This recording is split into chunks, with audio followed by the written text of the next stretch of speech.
Hey, this is John with Mopar Restoration Parts. I have the 71 Challenger convertible, and my plan is to make this into a Hellcat fire-breathing monster. I've had some people say leave it like it is, and you know, it'll certainly be a beautiful car just left alone. But if you look at it really close, I mean, there are some issues with the car. A little rust down there. The engine compartment is absolutely terrible.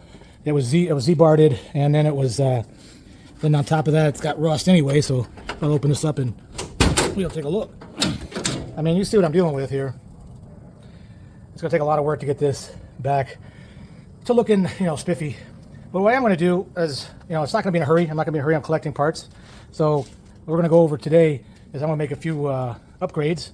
The car came pretty stripped. So what we have here is a Powertop switch panel with a switch in it. So I'm going to have Powertop. We got the lines, and we have the new cylinders. I had a foot pump washer set up in it, so I got one with the motor. And somewhere in this pile, I do have a variable wiper switch right here. So there's that. And I did get a restored 3-speed wiper for it. So, and the other option I wanted to add was the AO1 light package.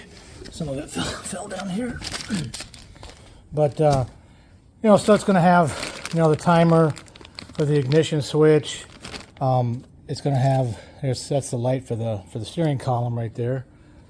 And let's see, if I had a console, that would be the wire for it with the light. And there's the ashtray light, and then of course the trunk light. The only thing I don't have is the fender turn signals, which would have been part of that AO1 package. But this is what I got. You had to get a fuse for the convertible, top, and I do have a harness that was made by a guy in Wisconsin does these, so it looks pretty good actually. But this is what I'm gonna do today. Okay, as you can see, we have the seats out. That wasn't too hard. This is the pump going in. It's located up in here. Okay, as you can see the 4 holes. I got new rubber bushings. The car came with a factory plug-in already. It doesn't, go to a switch anywhere, but at least they ran it through the harness in the convertible. So this is our next step, is to put that motor in, and I put the top up because that releases the spring pressure on these dummy cylinders with springs in them, and that'll help with the installation of the new ones. So anyway, we're gonna do that next, and I'll get back with you as soon as I get that done. Okay, so it took a little while, and definitely recommend new bushings on the the mounts for the motor, Powertop motor, because the ones I had on there looked good, but they failed when I tried to stick them in, and it was a lot harder to do at that point. But now we got them in.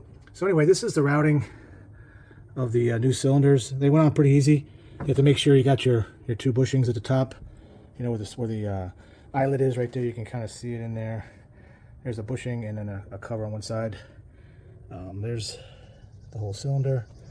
I bought these on eBay from a gal named Susan, and she says these are guaranteed for 10 years. So I'm hoping that they won't go out even in 10 years. So, but that's how you route it. I'm missing a couple little brackets that go right here. There's a bolt hole there, and then I guess the ground goes on that too. And then it runs over. You want to make sure the lines are clear of anything so they don't get smashed. Got a little rust repair over there to do eventually.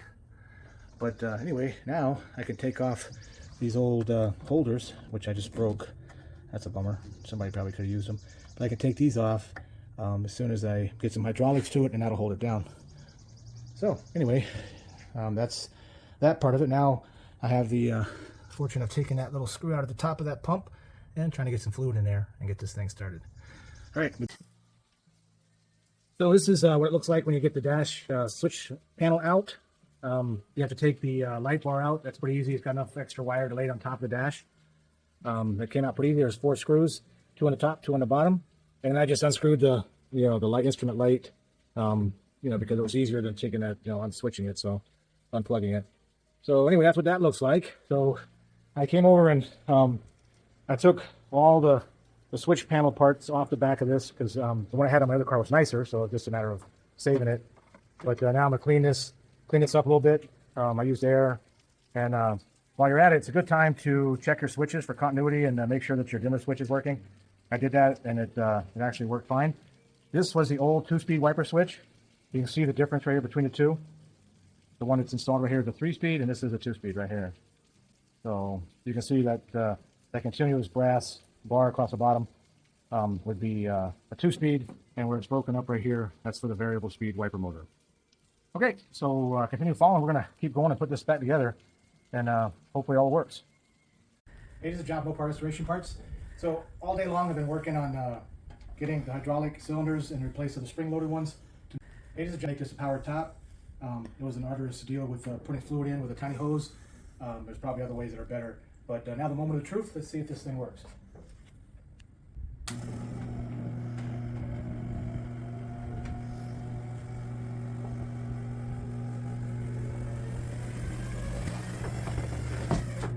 Fantastic. Now let's see if it goes down.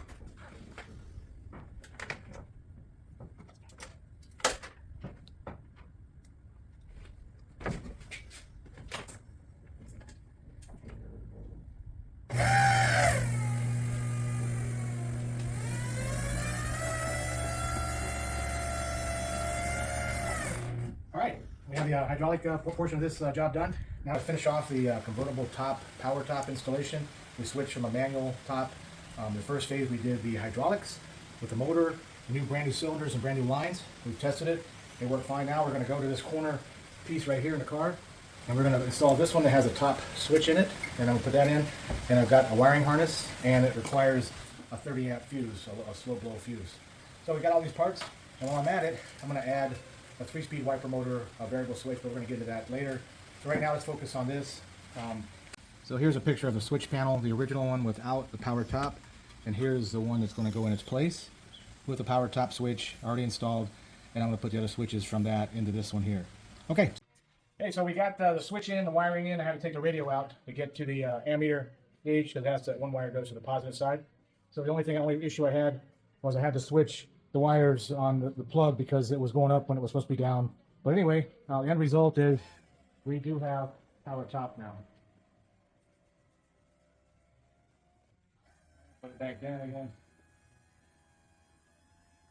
So anyway, if you like this and you want to continue, somewhat of an education on these cars, I plan on doing a lot more to it. So please like and follow my channel, and we'll work on this together. Thank you.